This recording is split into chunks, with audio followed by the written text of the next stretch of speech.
Hello. Welcome to the Empowered Artist Collective podcast. I'm your host, Jennifer Apple, a multi-hyphenate actor, educator, acting coach, writer, dog mom, and founder of this vibrant community that champions artists as they carve out their own unique paths in this wild industry. Whether you're just starting out, in the thick of it, or seeking a bit of artistic fuel to expand your toolbox, you're in the right place. In this space, we'll have honest conversations, share actionable strategies, tips, and resources, and delve into the messy yet beautiful journey of living a sustainable, creative life.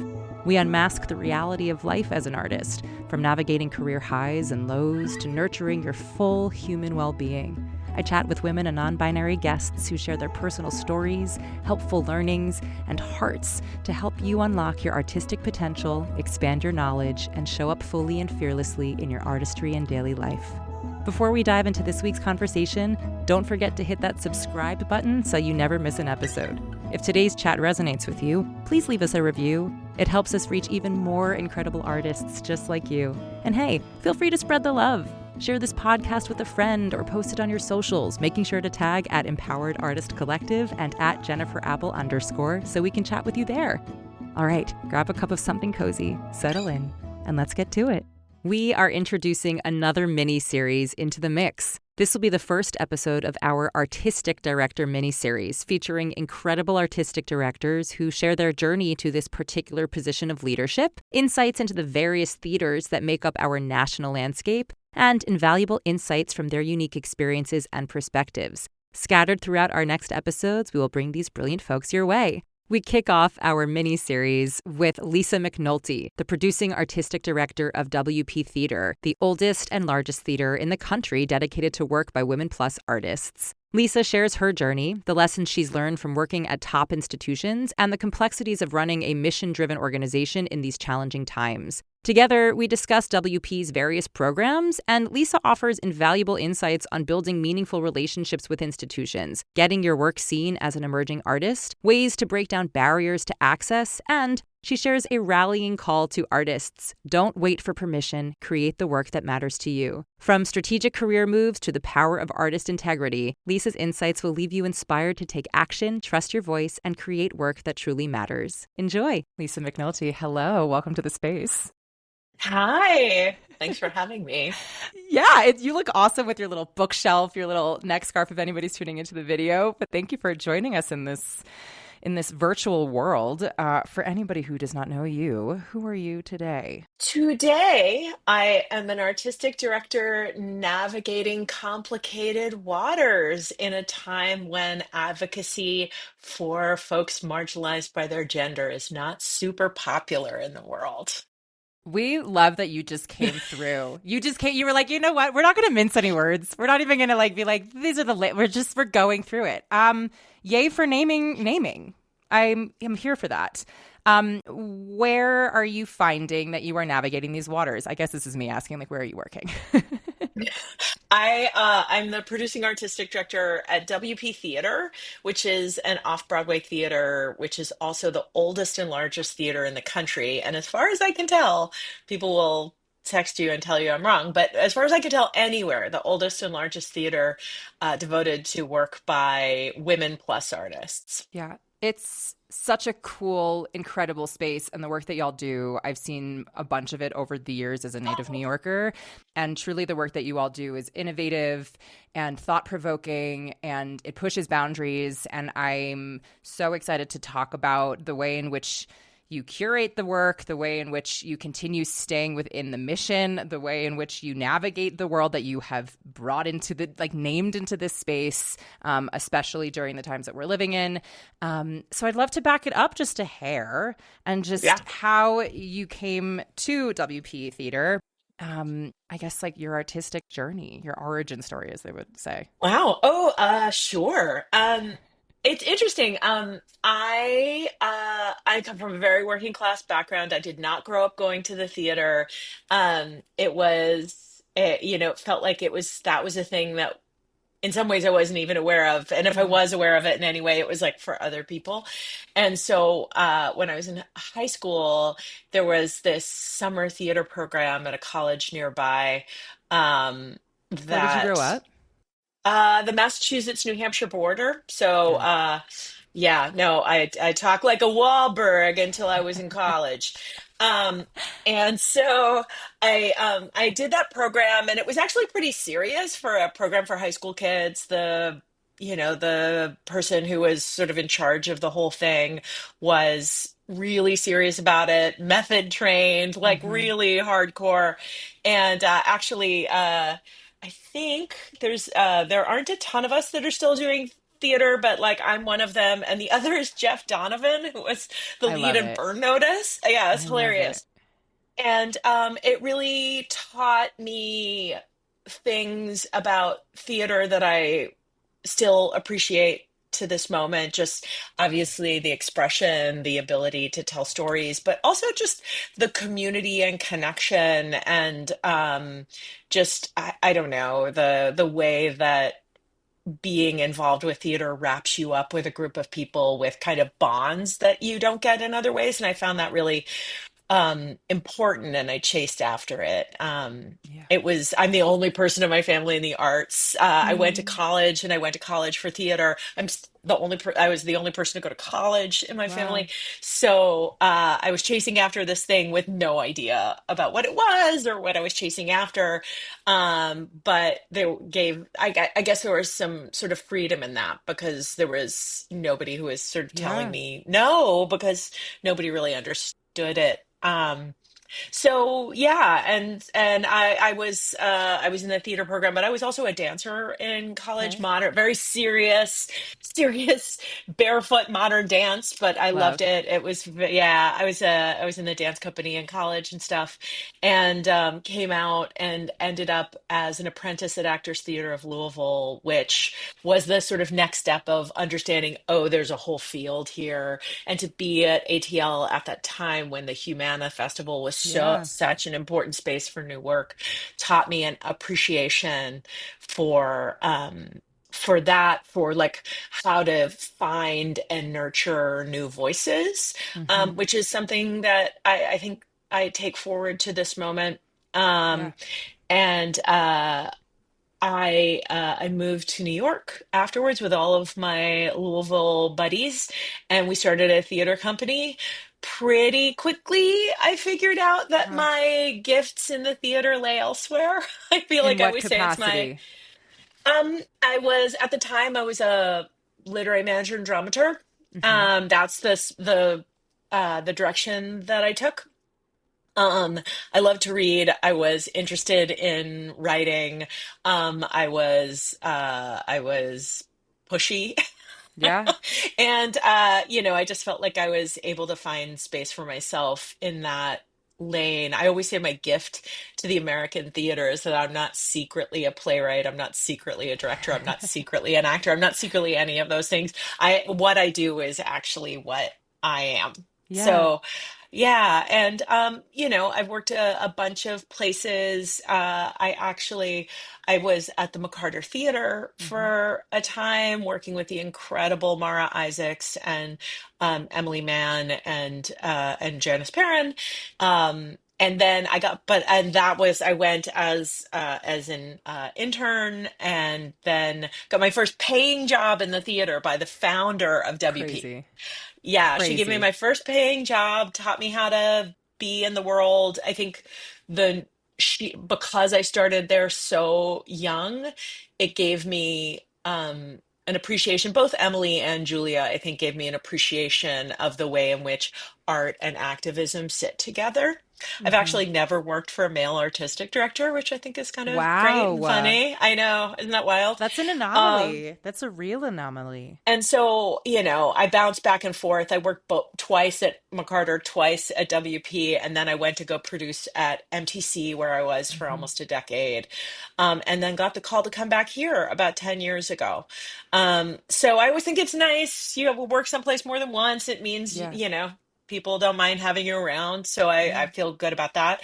But each of those positions really taught me more about who I wanted to be, what kind of spaces I wanted to create, and what felt Yeah. important in terms of institutional storytelling, in terms of the kind of voices we want to lift up. Yeah. Thank you for sharing all of that. I love an origin story in this space just because, again, we are, no, it's, like what we're doing is so not linear. And I Yeah, think it's really helpful to be reminded that no story and no human has gone through the journey the exact same way. And, part of this series is like showing like artistic directors don't all do the same thing. Like, I think there's something about like, for or sure. they don't arrive to this in the same way, or they're not all, driven by the same mission necessarily. I think there's something really beautiful about showcasing that's the world that we are in, that there are people who are guided by their own value system. And hopefully we're all, have similar like goalposts that we all share. But that makes up it's a questionable thing. But, we're making up the tapestry of this industry. And I think it's Yeah. important to shed light as to the work that's being done and the people who are doing it and the ways in which they're doing it and where they're doing it. I'm curious, you have been in institutions, obviously Hmm. in different hats and, in various capacities and, to and from, as you've shared. What has it been like to be in institutions the whole time, as opposed to say, like, you mentioned, like, I'm not a secret playwright doing my own thing also. It's like you've Yeah, been yeah. operating in these systems. How is that? And the shift, I Well, guess, also in the time we're living in. yeah, I mean, I think the thing I've been grateful for in my career is that I've worked in so many different lanes. When I Mm-hmm. moved to New York with a bunch of Louisville artists, we started our own theater company and did that for a number of years. And folks went on, like, Joanna Felser, who now Mm-hmm. runs Berkeley Rep, was Yeah. part of that company. And folks went on, it became a springboard for people. So that felt very like pull up your socks and figure it out by yourself. And then also, while I was at MTC, I produced a couple of projects for 13P, which was like the ultimate pull up your socks Mm-hmm. company, which was just 13 art writers got together and said, we're just going to do a play by each of us. During the time that that play is being done, the writer is the artistic director, and then we'll implode. And Yeah. so I always like to say, though Maria Goyanis may disagree with me, that I did the two hardest ones. I did a Lucy Thurber's 3 hour epic with like a teen army of 20 and a Obsessed. crazy thing. And then I did Sarah Rule's sung through operetta Cool, cool, cool. for a string quartet and string quartet and piano for $35,000. So it Wow. was like, we did the, so I do feel like I've done the, not the hustle, not the like, but I have done stuff where we're all just kind of, hey, my dad's got a barn, let's put on a show. Yeah. So, I think there's benefits to that, the security of an institution, the kind of thing you surround yourself with, but also sometimes, it is can be limiting, of Yeah. course. I think all of the ways, and I really am so I really hand it to folks who are doing the day-to-day hustle because it's a lot, Yeah. there are other, particularly now, there are Mm-hmm. other difficult things about, being in an institutional space when, particularly for institutions like ours, there's so much to worry about, but Yeah. also there's a lot of safety. So. Yeah. Are you comfortable unpacking the worries a little bit here as you navigate the times that we're in? Sure. I mean, I think very particularly for identity focused Yeah. organizations, the administration has said that that Right. focus is no longer appropriate and, Yeah. funding will not be given to organizations who have those kinds of focuses. I think Yeah. other organizations have an ability to kind of change their language and adjust things in ways that might obscure that and allow them to sneak through. We don't have that Yeah. privilege, right? Because how do you talk about what we do without talking about Naming like that? it. We've all seen Correct. that list of things we're not supposed to talk about, and so that's a challenge. And I think we're all trying to prepare in the ways that we can, to think ahead in the ways that we can, but I don't think any of us really know what's Yeah. ahead. Yeah. So that's tricky. I think though it's important for us in this time to we can't let change the stories that we tell. We can't, it's like this is the time to where our work is more urgent than Yeah. ever, Yes. where the storytelling and empathy building that it brings is more important than ever. Yeah. Providing opportunities to artists is more important than ever. So it's that thing of like, how do you be responsible to your organization and how do you be responsible to your mission at the same time is Yeah. like, that's the dance. Yeah. But we're lucky to have it, but it's still a dance. 1,000%. And that's the thing that I'm curious about then when it comes to your programming and certainly now in these past couple of years and moving forward into the next couple of years that we are encroaching upon. Is it as you are choosing the work that you are doing and the artists that you are working with and fostering and giving space towards, are there certain lenses now that you are adapting that you're like, we really actually need to double down even more for X, Y, and Z because of the circumstances that we are in? Or is it really like, you know what, let's just, we know what we do and we do it really well and we stick with what we do and we will continue doing it in the same way that we have because that's what's been successful and it doesn't matter the noise outside of us?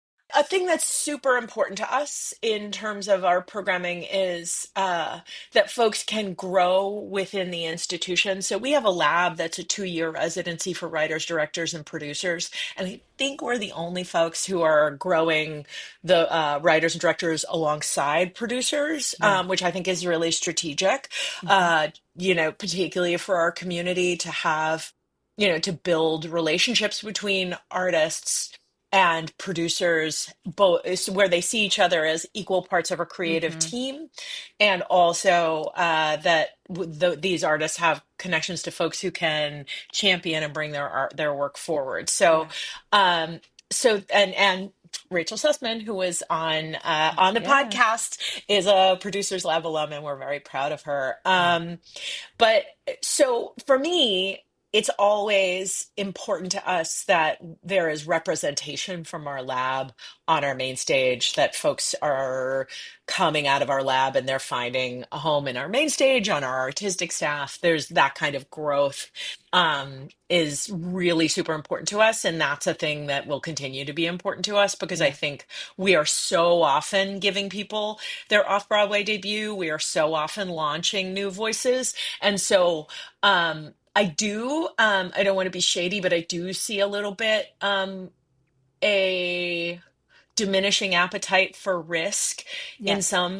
some parts of the industry, and we don't want that's never been our MO, and we don't want to step away from the stuff that feels urgent and important to Yeah. us. Yeah. I will say that I feel like it's more important than ever that we make sure that there are trans voices on our main stage, 1,000%. just because those voices, those folks are under attack. We're in conversation with a number of organizations that are serving that community. Yeah. It's important to us not to be leading, like we wouldn't want to house an organization for trans artists in and then try to lead. I'm not trans, I'm Mm-hmm. queer, but I'm not trans. Yeah. And so, how are we being responsible to that part of our mission is something that I'm thinking about a lot right now. Yeah. But other than that, I feel like it's just because I think we're always about the new voice. I think it's just how do we make sure that we're not stepping away from that I love it. I love it. No, because you're practicing what you're preaching, which is just like we are really sticking to our mission and we own it, and that is why we are here, and that is why the art that we do is important. I think there's a lot of fear, and rightfully so, in the zeitgeist, and I really commend you for doubling down and recognizing what's important. And the reason we do art is political, I think, and I think we often forget that because there is a commercial side to it, and there's a profit that could potentially sometimes, depending on the space, be made. And, what are the optics that can yield those results? But really, if we look to history and the way in which art was presented and shared, like it is a political statement to be able to say that this is what matters in this moment. And so really, I applaud you and WP for continuing to, push forward the voices of the generation that are saying things that matter. I I appreciate that. yeah, I mean that's why you're in this space. Clearly, I'm a fan. But I'm curious to just if you're cool to like hammer out the like logistics of, let's say I am, which I am, but like let's say I am a writer, or let's say I am an actor, which I am too, but like let's say I'm one of these or a producer, which I guess in this capacity, sure. Let's say I'm a multi-hyphenate in some capacity, right? I'm owning one of my hats, and I am wanting to be involved with WP as an organization. What are some of the ways in which my point of entry can happen through your institution? There's lots of ways, actually. First of all, I would just, I think folks who are interested in us should check out our work. Mm-hmm. I think oftentimes, I'm having first conversations with people, and they've never been to our theater, they've never seen the work that Yeah. we do. I think that's the first entry point because it's the way we communicate, right? Yeah. Is the work we're putting out in the world.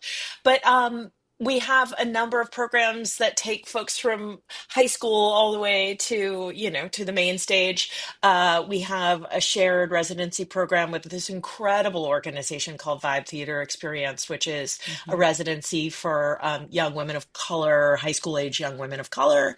That is a program that's incredibly important to us. The lab, obviously, it's a 2-year residency, so the application only comes up every other year, but in the next January, there's going to be an application, and I really hope folks take a look because I do think it's the most important program we have. Yeah. It's the way that we open our doors as wide as possible. We also have a program that I'm very excited about. We've been doing it for a couple of years and self-funding it, but we just got a grant for it Oh that my actually God. allows us to find, at least for the next couple of Congrats. years, pay for the future of it. It's called the Space Program. We started to realize that a real barrier to young artists and small companies to making work was access to affordable space. Yes. And so we started a program called the Space Program. The That is about providing our space at a significant subsidy to individual Amazing. mission aligned, obviously, individual artists and small companies. And by small, we identify those companies as annual budgets of $300,000 or less. Okay. And we present their work over the summer. And Yeah. it's great. It's important. It's not just the space. We're providing a little bit of marketing support, a little bit of Mm-hmm. producing advice, a little bit of artistic support. All of the equipment at the theater is available to folks. We really just, and we also, there isn't an upfront cost. The cost comes out of the box office on the other end. We're just trying to peel away the Yeah. barriers to entry. So that feels like an incredible way in, particularly for folks who are interested in just making sure that their work is getting out to people in an off-Broadway space. Yeah, and I just think also just, you should reach out and say hi. Yeah. We're small. We will probably take longer to get back to you than you want us to. We're teeny weeny. We are the smallest off Broadway, literally the Mm-hmm. smallest, hashtag patriarchy. But here we are. We're about to turn 50, and we're just trying to, in this time, in these challenging times for artists, when institutions are struggling and going away, we're trying to make sure that our doors are as open as we are able to make them. Yeah. Hi, actor friends. Talking to you. If finding the perfect monologue has you feeling stuck, I've got just the thing. I've put together a free monologue selection toolkit just for you. It's packed with resources, free and paid options, plus tips for choosing, editing, and customizing pieces to showcase you. Head over to jenniferapple.net/freebie and stop avoiding the auditions that ask for a monologue or waiting for the perfect piece to simply fall into your lap. Dive into this free toolkit that I set up just for you that'll set you up to feel agency over your process and artistry. That's jenniferapple.net/freebie and get started on finding your next go-to monologue. And for you, as the artistic director, what exactly is your responsibility on the day-to-day and then maybe like annually? Gosh, like what day is it? It just depends. Yeah. I mean, that's such the cop-out answer, and yet, Yeah. I really feel like every day is different, which is part of what makes my job cool and Yeah. part of what makes it insanity. Yeah. We're in rehearsals for a show I love. by two artists that I think are incredible. The play is called Minority. It's by our Tao playwright in residence, Francisca da Silveira, and it's directed by the incredible Sharifa Ali. Hmm. And It's a three-hander, and the cast is incredible. And I was in a production meeting for that show, and then I was, emailing folks about my gala, and I was, sending, reaching out to folks about some stuff about the physical theater. I was doing some staff stuff. I was doing some granting stuff. It's Yeah. just like it really is, particularly for a small institution like ours. We have 9 folks on staff. We all do a little bit of everything. I mean, Yeah. if I go into the bathroom and there's toilet paper on the floor, I pick it up and I put it in the garbage. Yeah. I was like, we had our press day for the show, and I went across the street to get the snacks for for folks to be there for the press day. So I do think that suits me. I spent, like I said, a long time at a much larger Hmm. organization, MTC, one of the 3 largest in the city. Yeah. And I learned so much. I produced a lot of shows on Broadway and off Broadway. I made so many relationships. It was a really important time in my life. But for me, um, big organizations like that, just there's just distance from the artist, distance from the Hmm. work. And I think at my heart, I'm still that person who moved to New York with a bunch of friends, and we rolled up our sleeves and made a theater company. Yeah. And I also think in this time, we're able to be a little faster on our feet than the large organizations. We could Mm. try out a new ticket model. We can pilot a program really Hmm. easily. We can try things on for size. It suits me as a person, and I also think it suits the moment that we're in to Hmm. be a little faster on our feet. Yeah. I It's don't know that I interesting. answered your question at No, all. you did. You did. I mean, I'm going to have more specific ones just because that's where my brain goes. But you are naming something that I think, you know, might be a misnomer, that people think like, oh, because they're small, they can't do as much, or, oh, because, they're small, whatever. Like, I think there's an interesting association that, and maybe I'll just name it for myself, that I have around like, oh, if this is a smaller institution, the capacity is potentially more limited because of the resources. But actually what you're naming is like, there's a scrappiness that doesn't have all the like levels and tiers of, approval that you have to get swiped through in order to make things happen. Yeah. And the counter, I mean, obviously there's pros and cons to both, of like, maybe there's like more optics around a larger institution because of budget or because of, resources. But on the flip side, maybe the creative juices aren't as tangible from like without stepping through 800 hoops to get there, which is an interesting play.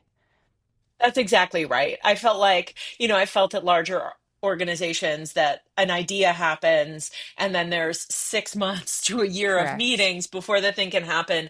And you sort of miss the moment, or the urgency of the thing is past, or, you get to a less interesting version of the idea. Here we can just Yeah, try it out and see what sticks. I and love it. and I feel like I said, I mean, it's crazy, and I feel like my schedule and and stuff, and my wife probably doesn't love the like how close to the ground we all are. But Yeah. I think to me it feels more, at least more authentic to my own preferred way of working. Yeah. Well, let's say I am somebody who is listening to this and I'm like, wait, I think being an artistic director sounds really interesting and cool. What would you say are some of the like, I mean, again, this is why we have this series, because no artistic director's journey has been the same. Yeah. But what would you say are like some of the ideal makeups of someone who potentially wants to pursue this as like a career, or might find themselves heading down that path? Well, I mean, it's interesting. I think everybody does get at it differently, though. In this time, I'm seeing more and more folks like going to grad school, like getting a Yeah. management degree. And, it's like I teach in one of those programs. I teach in the grad program at Brooklyn College. Hmm. It's hilarious. The class is really an artistic direction class, but they call it special problems, which I think is hilarious. I just want a Oh, little sign on my desk that says Lisa McNulty special problems. I- Um, but so that's but like wild. the idea that so I think that is a path. It's not a path I took. Yeah. To me, I felt like I learned how to be a producer by producing. I Hmm. do think there's stuff about theory, and I'm not in any way diminishing the graduate school route, but I know that that can also that's not available to everyone, Right. and it was not necessary for me. I think if you want to run a theater, I think you need to get yourself in there, however you can. Start making work with your friends. Start putting up stuff in small ways, start practicing your skills. If you can sit in anybody else's tech, do it. If Yeah. you can observe anywhere, do it. I learned how to produce a show by put it first of all, like making a small theater with my friends and making Yeah. work. But also, being at an institution and being a junior producer and just sitting in every single tech, sitting one row behind people, not saying very much so folks forgot I was there. And then you just get to hear everything, and you get the more problems you see solved, the Hmm. better you will get at solving problems. And and sometimes you will go, I don't want to do it like that. And sometimes you're going to go, I'm going to steal that. And just in terms of my own journey, it was like I started as a literary manager and dramaturg and, always producing in small ways, but started as a literary manager and dramaturg institutionally and started banging up against, hey, wait a minute, these like casting decisions or these design decisions. I feel like because I am so inside the text, I'm the person who is on the institutional side, so inside Hmm. of that space. I feel like I have stuff to bring to the table around the creation of the dramaturgy of a production. So Yeah. that's how I sort of moved into the producer world. And then I was in the producer world on an individual project basis. And I was like, wait a minute, I see how these institutional decisions are being made. And because I'm so inside the work and I'm so inside the production, I feel like I'm banging up against some of those decisions. And so the dramaturgy of an Right. institution became interesting to me. And I do think, I'm biased because this was my way in, but I do think dramaturgical skills, that spirit of inquiry and deep Yeah. thought about it serves you in everything that you do, in terms Yeah. of how you think about a marketing plan, in terms of how you think about a fundraising strategy, in terms of like all of it, how you put a staff together. And so I just think you should get yourself in wherever you can, and you should put yourself next to smart people Yeah. and just listen. And it certainly served me. And again, some of the lessons were like, I do not want to do it like that. And then you're working with somebody like Mara Isaacs, who, what she has done with Octopus Theatricals and all the work she's Hmm. making happen. She was somebody I was very grateful to sit behind and Yeah. just see how she navigated different situations. Yeah. So I would say just like, go to the institutions that interest you, put your hand up and go, hi, how do I get involved? And like, even if it's just like, hey, can I observe this tech? Yeah. Hey, could I sit in a couple of meetings? I do think it's how it happens. Yeah. I hear like the special problems is like ringing true in this because it's going to be the headline for all the things now. But it really is, at least from your journey, there's like the strategy, the internal inquiry that you were talking about. It's about being adaptable and flexible and being creative and thinking on your feet and recognizing that it's like, okay, this might be the thing in this moment, but also like, let me think about it in this way, or like what might be coming down the pipeline and how can we have a lot of things being balanced simultaneously. Yeah, and how does this decision reverberate outward, Right. Yeah, and how are we thinking ahead and how are we going, oh, that didn't work so great. Yeah. How do we unpack it so that we don't, we're going to make different mistakes, but we're not going to make the same mistakes. Yeah. Yeah. Within your institution, what what is like the chain of I mean, you mentioned there were nine of you, but like what are the positions and how do they each um correlate with one another and communicate with one another, and what are the ways that you feel like you lead each department, or what is that? I mean, I think one of the things that like I learned in my institutional time was um the best thing you could do is get great people in the door and then get out of their way. And I Yeah. do try, that is sort of a way that I hope to lead. I'm sure my staff, if they're listening, which why would they be listening to this? But like if They they might. were, they would be like, McNulty, you are up our butts all the time. Calm down. Yeah. But I do try. And Michael Sag, my executive partner, he's our managing director. He's the best work husband ever, the only Mm. husband I'm gonna have. But truly the best husband, work husband ever. It's funny. I met him because I worked with his wife for 8 years at Mm. MTC, and so then I came to WP, and it was just the perfect thing. But so we have two folks in marketing, a marketing director, an amazing marketing director, Alicia Espinosa, and our amazing community and audience development person who is like changing the game for us, Juliana Acevedo Mitchell. We have our production department. Gary and Hannah are badass. Michael has an associate general manager, Michael Valladares. And then we have our development team. A thing that was important to me, I knew when I arrived, we were small. Yeah. And how do we punch above our weight? How do we do the things that we need to do to punch above our weight? So two ways in which we were able to do that, which at the time felt transformative. Now I think more people are working that way. We started working with an external fundraising agency.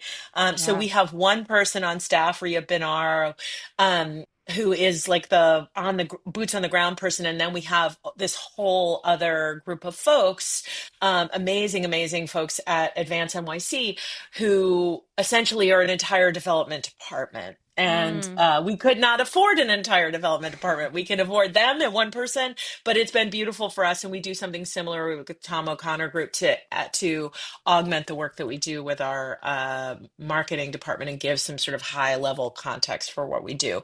So I think we try. I think Michael and I, to the degree that we can, try to flatten hierarchy pretty hard.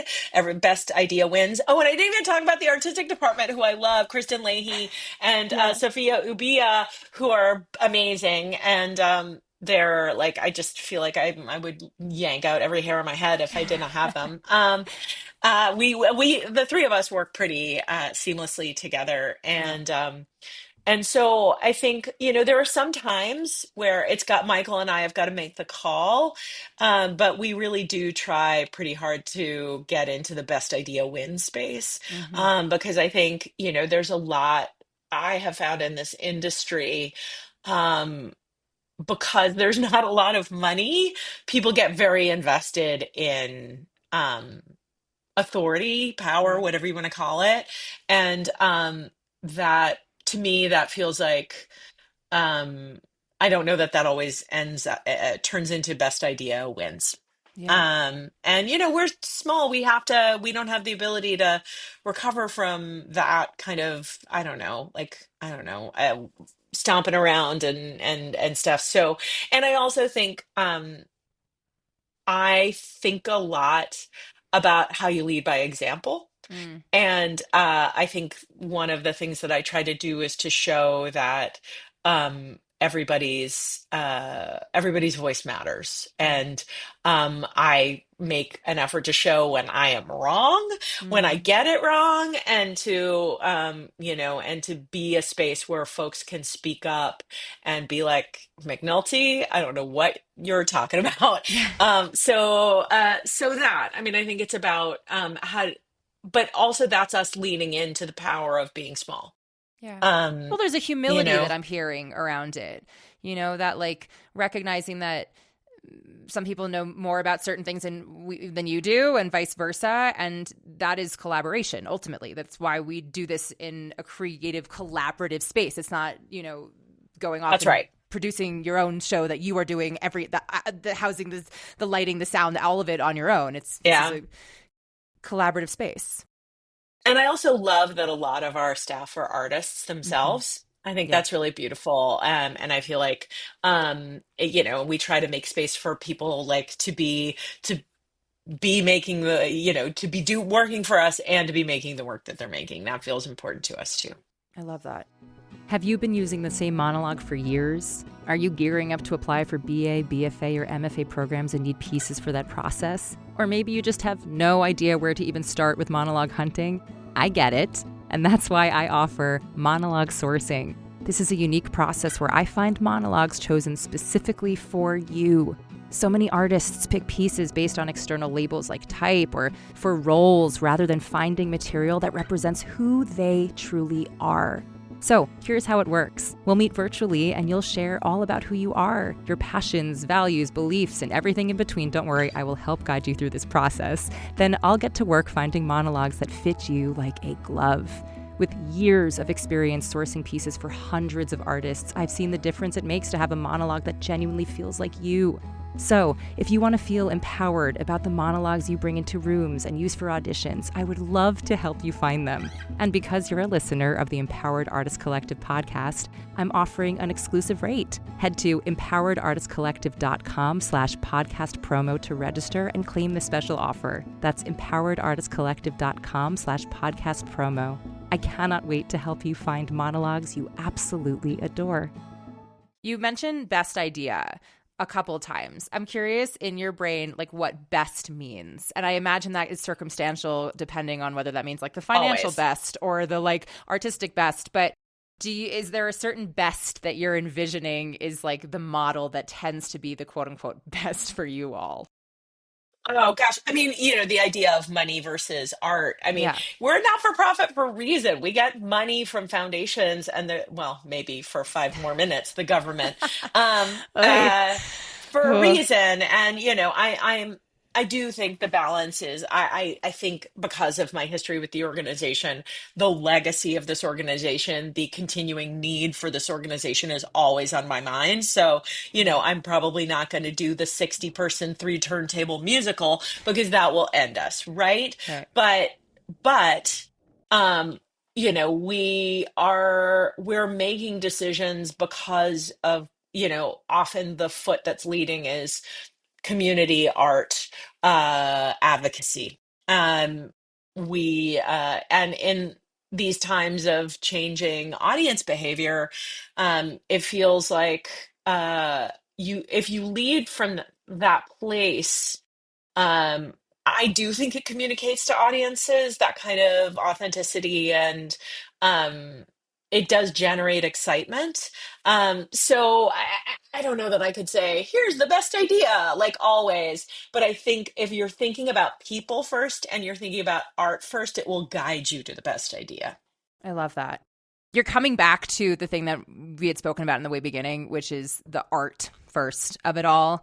And I Yeah. just, yeah, thank you. And I think it's wonderful that you are representing a 50-year legacy that has been small and mighty and continued to stay true to what it set out to do from the aughts, and obviously continues to morph as time goes through. So in this 50-year anniversary, is there something that y'all are celebrating, or is there something that you're like, okay, now that we've reached 50, this is something that we're going to try? Is there anything, or am I like this is stressing you out?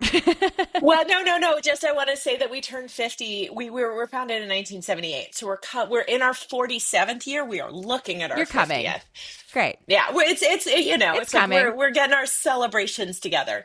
Yeah. I think for us, it's about really taking stock of all of the incredible artists who got their start here. I mean, our founder passed in the pandemic, pretty early in Mm-hmm. the pandemic, and we waited a bit and had her memorial in 2022, I believe, and it was a beautiful time to reconnect with Anna Devere Smith and Emily Mann and Carrie Yeah. Perloff and all of these people who created this organization in the 70s and early 80s. Kathy Chalfant, all these incredible folks.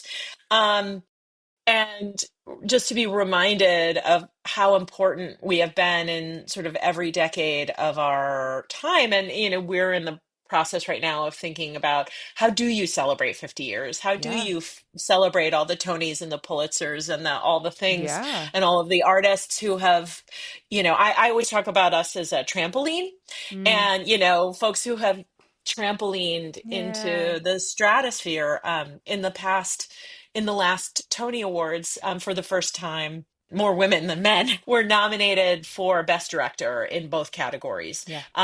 There were seven women and three dudes, and Yeah. five of those seven were WP artists. And Unreal. Danya Tamor, who won, was a lab alum. And so just, how do we continue? First of all, how do we celebrate all of that? But also, how do we look to the future? Yeah. I will say to your audience, I feel like this work is important and you got to support it. Yeah. I think, you gotta, we show up for y'all, and we hope you'll show up for us. But it's, in this time, how do we continue to make space? Yeah. And how do we celebrate the space that we've made? Yeah.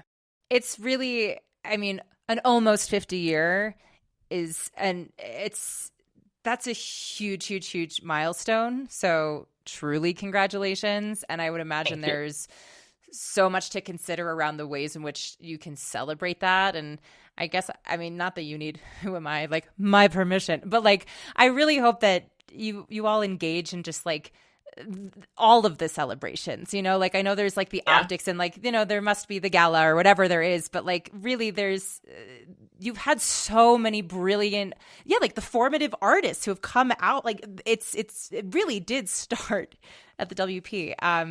And here's to 50 more. I mean, you'll get there in a couple of years, but here's to 50 more beyond that. And That'll I'm be just 50 more years will be somebody else's problem. okay, great. You can sip some tea and watch that happen and just wave from the distance and be like, I helped you get there. Thank you so much. That's right. I love it. As we begin to wind down our time, is there anything on your heart that, that you're feeling around the times that we're living in, or just like being in a position of leadership, that you feel is important to like impart on young artists or artists who are, unsure if they are able to make it happen given how hard it can be on the logistical side? Like, what are some of these things that maybe might be on your heart in this moment? Don't wait for permission. Don't Mm, wait for permission. You don't need anybody's permission to make the art you want to make. You don't even really need money.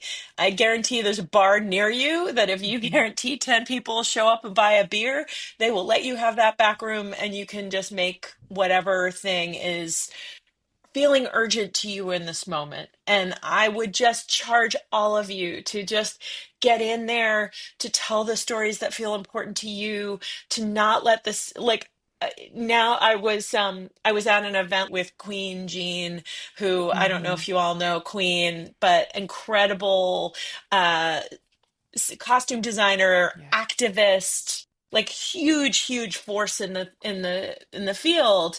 And I was like, "Oh, Queen, how are you doing?" And she Mhm. was like, "This is the good time. This is when we all get out there and we do the thing. We show Mhm. up, we do the stuff that I'm paraphrasing you, Queen. I apologize, but I was just so galvanized by this person who is just walking the walk and doing the thing, and just that now is the time when we matter. Now is the time. It's hard, but the most important stuff is hard. You do not need Yeah. anyone's permission. You don't need my permission or anyone's. You just need to wake up every day and do a little bit of something to tell the stories, to make the art, to do the stuff that feeds you and feeds the folks around you. And if you keep at it, I guarantee you people will pay attention. I love And it. I just want to galvanize you all to get out there and make it happen. I love it. On that note, for anybody who wants to work with you or who wants to, explore more that WP does, or to reach out, what within your boundaries is the best way for people to find you and the work that you all do? Truly, the social media is the way, because it's like, my email inbox is Yeah. 8,000 feet deep. And I would encourage you to reach out to us that way, because we're all over it. And it's maybe now, because of all the fancy people who listen to your thing, it will that space will be flooded, and I hope so. I hope But so. for right now, that's the way. I love it. And you should please follow us. Please come say hi to me in the lobby. Please, engage with us. Come see stuff. Um, we work really hard to make sure that our work is accessible to people. And I want to get to know folks Yeah. and please apply for the lab. Apply, apply, apply. We want to get to know you. Yeah. Thank you so much for sharing your journey, for sharing your heart, for sharing your passion in this space. I feel very privileged to have you here, and to know that the work that you're doing exists, and to, again, be living in a city that I'm able to access it. I feel very, very lucky. And I know how busy your time is. So thank you for giving time to our listeners in this way. It really means a lot. Well, and thank you for this space where you're like really giving people tools in a hard time. Thank you. I think there's like hope and positivity, and you're really trying to give people space and ideas and tools, and I just think that's beautiful. So Thank thank you. you. Thank you. That's it for today's episode. I hope you walk away with some fresh insights, feel inspired, and a little more empowered to take the next step on your artistic journey. Remember, whether it's a small shift or a big breakthrough, every step forward counts. You've got this, and we're here cheering you on every step of the way. If you found today's episode helpful, don't forget to hit subscribe so you'll never miss out on the discussions we have each week. And if something today really resonated with you, please leave us a review. It truly is one of the best ways to help other artists find our podcast and join in on the conversations. Plus, we feel the love too when you do. And don't keep all this goodness to yourself. Share this episode with your people or post about it on social media. Be sure to tag at Empowered Artist Collective and at @JenniferApple_ so we can see what's landing for you and keep the conversation going. As always, thank you for being here. Thank you for listening. And thank you for being a part of this incredible community. Keep creating, keep thriving, stay empowered. I'm Jennifer Apple. Until next time.